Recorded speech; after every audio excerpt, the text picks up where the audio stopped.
The first time I picked up the Starch Solution, I didn't even finish it. It just didn't match what I thought I knew about health and about bread and about carbs. But a few years later, after trying pretty much every low-carb idea out there, I came back to it and it just clicked. In this video, I'm sharing what I got wrong about this book, what finally made sense, and whether it's worth reading if you're trying to eat more plant-based without overcomplicating your life. If you're stuck in a cycle of carbs are bad or overwhelmed by the nutritional noise, this might be the simplest and clearest answer you've been looking for. Let's dive in. Let's start with a confession. I actually skipped this book the first time I picked it up. I was new to plant-based eating, and I was still clinging to old ideas from other books that I read, especially those that warned against bread and carbs and gluten, which basically painted bread as poison. So when I opened the Starch Solution and I saw that it was promoting starches and grains and even bread, I just thought absolutely no way. The idea that starch could be central to healthy living just seemed absolutely irresponsible to me. And honestly, I didn't get very far. I felt the resistance kick in and I just stopped reading it. At that time, my version of veganism was basically junk. It was prepared burgers, crisps, soft drinks, chocolate.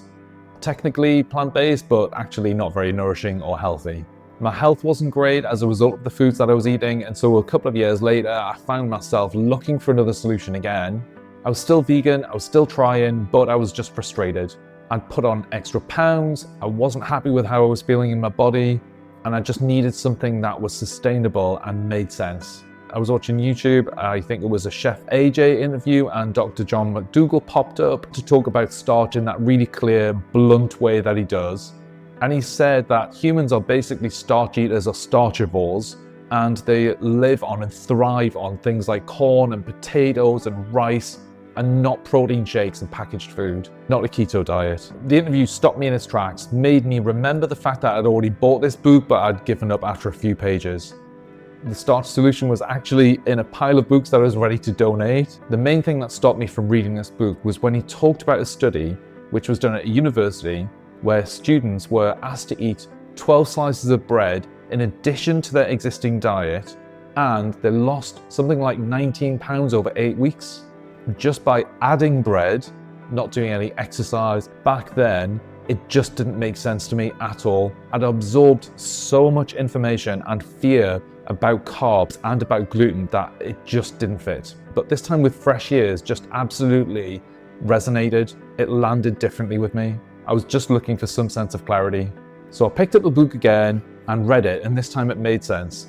For a long time, I'd just lumped all carbs together. Crisps, chips, and boiled potatoes almost became the same thing for me. An oily vegan version of fried rice felt almost the same as a bowl of rice and vegetables, but they're not the same. And Dr. McDougall doesn't just say eat any carbs. He talks about whole traditional starches, things like potatoes and brown rice and oats, not junky, ultra-processed carbs. And he really stuck with using the word starch consistently, not carbs, which for me just reframed it completely.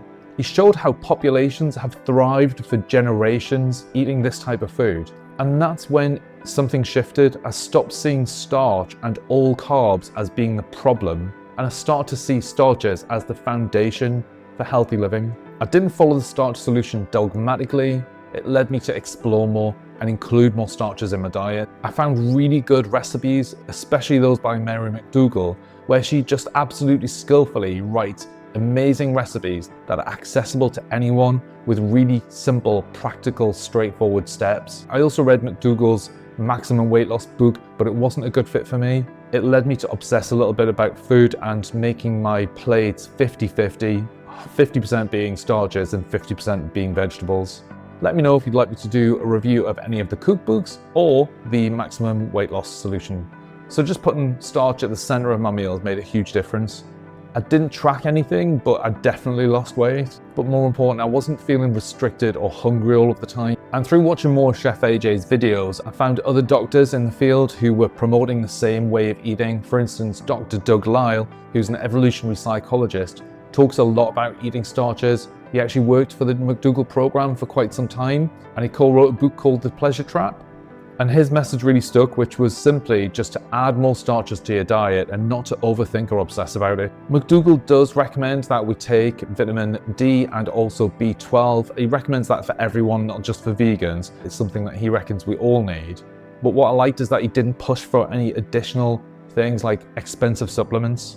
These days, I don't follow a strict eating plan. I keep fruit, veg, and starches high and try and keep ultra-processed foods low and use oil very rarely and sparingly. And I always eat vegan. The Starch Solution remains a book that I would absolutely recommend, especially if you're looking for a simple and satisfying way to improve your health. I didn't expect this book to become such a large part of my journey, especially after trying to pick it up for the first time and not really reading it or getting it. But the second time, it really made sense to me. It helped me to cut through all of the noise and find a way of eating that was really doable, not extreme, not complicated, just grounded and simple. If you're curious about eating in this way, then you don't have to go all in overnight. Here are a few easy, simple ways for you to get started. So just cook a large batch of baked or boiled potatoes, rice or oats at the beginning of your week and use it up.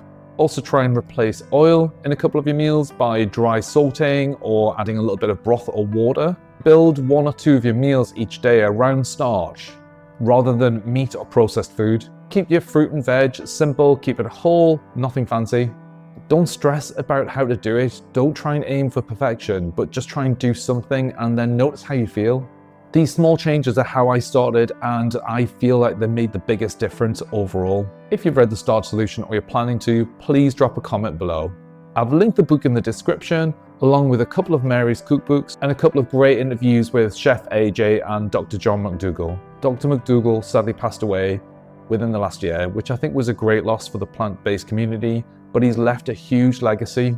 And part of that is the charitable foundation that Dr. McDougall and Mary have set up, which I'll also link in the description below. And the mission for that is really about showing how powerful a plant-based and starch-based diet can be, not just for your own health, but also for the planet. If you're wondering what a recipe or what a meal looks like using this approach, many of the recipes on my channel are based on the Starch Solution way of eating.